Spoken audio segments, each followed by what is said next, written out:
Welcome back to the Lanterne Rouge YouTube channel and to highlights of Tour de la Provence Stage 2 2021. Obviously, I've been making lots of content on the Lanterne Rouge Cycling podcast, doing previews for every single one of the World Tour and Women's World Tour teams. We're about 3/4 of the way through, so go and check them out at the link below. The Stage 2 was another rolling stage from Cassis to Manosque, and the finish was quite a tricky one actually. It says 2.7 Ks, 3.4%, so you're probably thinking, well, a decent sprinter in good form should be able to contest that, but the problem with that is that there was 6% pinches in there, and then flatter sections. It was like a staircase drag up to Manosque. So Davide Ballerini was in the leader's jersey after winning yesterday's stage when he beat Arnaud Démare. I like Ballerini for today's stage. As I said yesterday, Arnaud Démare, would it be too difficult for him? What sort of form is he in? And to be honest with you, the stage played out in pretty formulaic fashion until the finale. A break with Conca, Cousin, Grosu, Leroux and Blair went up the road. You'll remember the mullet of Cousin from the Tour de France breakaways last year for Total Direct Energy. Quickstep, I don't think we're too concerned by anyone in that breakaway. They just controlled with Cavagna and co for much of the day. With the rough weather, we got to see everyone's rain jackets. We could also see that DSM obviously have not been practicing putting on their rain jackets after the debacle in the Giro last year, losing the wheel in the middle of the bunch. Something must be wrong with their zippers on those jackets. We've got some slow-mo of Egan Bernal eating rice cakes. Apparently he's not going for GC. He's riding for Ivan Sosa tomorrow, but we'll get to that later. But yeah, it was much of this for a few hours. Cavagna just keeping the break in check, keeping it below 3:30 whilst they forged on in the bad weather. Perhaps the shouts of these school children actually caused Conca to attack. Maybe the Italian on Lotto Soudal was feeling really good. Maybe the break wasn't going quick enough for him. They were getting caught gradually by Quickstep. We can see how treacherous in the wet conditions these white lines are. We see it every year. We saw it in Stage 1 in Nice last year. Riders having their front wheels slip away. The break got caught about 25.5 Ks, and then about 9 Ks later, Conca got caught by Quickstep chasing and Astana, who'd assumed formation on the left-hand side. You can see in the light blue jerseys. But I want you to take note of this. 16 Ks to go. They're getting ready for the tough finale. Look where Davide Ballerini is in the patchwork quilt leader's jersey. He's in front of Julian Alaphilippe. You can see his white arm or shoulder behind Ballerini, and Alaphilippe was the favourite for today's stage, and Quickstep looked like they'd been riding for him, or were riding for him. Ballerini in front of him, and then in the run into the base of that final climb, we saw Alaphilippe move up to the side of Ballerini and say something to him. Now maybe he was saying, I'll ride for you, I'll lead you out because I'm not feeling too good today, or I think you got a better chance. But Astana sparked it at the base of that climb with Izagirre. You can see Ballerini behind him.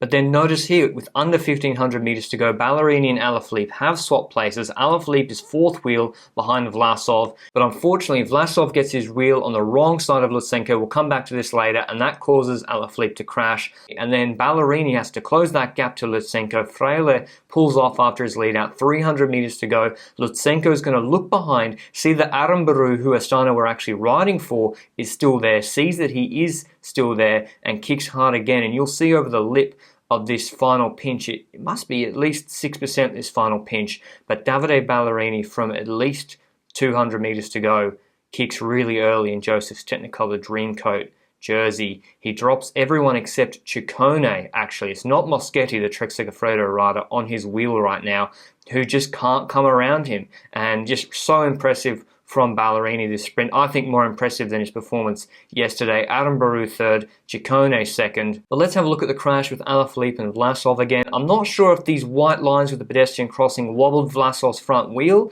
and that's why he's now got it on the left-hand side, on the wrong side of Lutsenko's back wheel, and obviously Lutsenko's turning left. So that closes on Vlasov's front wheel, causing him to slide out, and Alaphilippe's already locking up his brakes, but he's got nowhere to go. And unfortunately, falls rather awkwardly over Vlasov. And remember, Alaphilippe's got that injured arm from the crash at Tour of Flanders. Luckily, he seems to be okay. He seemed in good spirits in the run into the finish, so that was really good to see. But let's take a deeper look at this uphill sprint won by Ballerini. Look at what Astana were trying to achieve and why this win was so impressive for Ballerini. So at the base of the climb, they've got Izagirre going super hard. They're trying to get rid of as many other sprinters as possible. Astana obviously back. Aramburu's climbing. Nasser Bouhanni dropped pretty quickly. And then the crash, whilst obviously not intentional, kind of helped Astana. It was basically an unintentional version of losing your teammates wheel through a corner, because it meant that Davide Ballerini, who you can see here behind Lutsenko, he's having to close this gap. I think this is in the last 500 to 600 meters. He's having to close that gap on his own because his lead out man Alaphilippe is gone. And this pace from Astana was obviously really good. You can see in the background other climbing sprinters like Ben Swift being dropped on Ineos. It was good to see Lutsenko showing pretty decent form ahead of Ventoux tomorrow, as well as Egan Bernal and Sosa, who you can see in this Ineos cluster at the bottom. But another name I want you to take note of is the American Matteo Jorgensen at the bottom of this front group. Unfortunately, he crashed when I think he collided with a spectator on the left-hand barriers. He is seriously good. Obviously, the star of the show was Ballerini. I counted, he was out of the saddle for 25 seconds plus, sprinting out of the wheel of Lutsenko. And you can just see the difference between him and, say, Aaron Baru, who has to get back in the saddle, whereas Ballerini is able to sprint to the line and hold off Ciccone. Again, I know it's not a World Tour level race, but still he's showing some impressive versatility, beating Demar in a flat sprint on the coast, then an uphill sprint against Ciccone turns, and Conrad today. I'd really like to see him at the Giro later this year, but he says his focus in the next couple of months is the classics. Yeah, I'm in a very good condition. I try to keep this condition until the classics, and because it's my focus, and we'll see. Here you can see the stage results. Ballerini first, Ciccone second, Aaron Baru third, Turns fourth, Conrad fifth, Lutsenko sixth, and Moscon same time as them seventh. I think Vlasov and Alaphilippe got credited with the same time as Ballerini because of the crash being in the last 3 kilometers. And the GC, still Davide Ballerini leading GC, Aaron Baru second. This is going to be shaken up massively tomorrow. The big stage, stage 3, from Istres to Mont Ventoux-Chalais-Renard, 154k stage, mountaintop finish. It's a pretty easy stage before the final climb. With the final climb, they only go up to Chalais-Renard. They don't do the full Mont Ventoux climb. 9.7k's at 9.1%, our first mountaintop finish of the 2021 season. And this is the one last year that Ironman went absolutely crazy on. I think he put a minute into Lutsenko, Carthy and Vlasov. But tomorrow's favourites, obviously Lutsenko came second on this stage last year behind Quintana. He's the favourite, or was the favourite before the race started for overall on GC. He looked pretty good in stage 2 when he's leading out Aaron Baru. I like his teammate Alexander Vlasov for the stage a little bit more. I really liked what I saw from him on the steeper stuff last year in the Vuelta a España. And hopefully if that crash hasn't knocked him about too much, certainly be expecting Vlasov to do well tomorrow. The rider I'm going to be most closely watching is Ivan Sosa. Ineos are riding for him on GC, not Egan Bernal. Bernal said that the other day.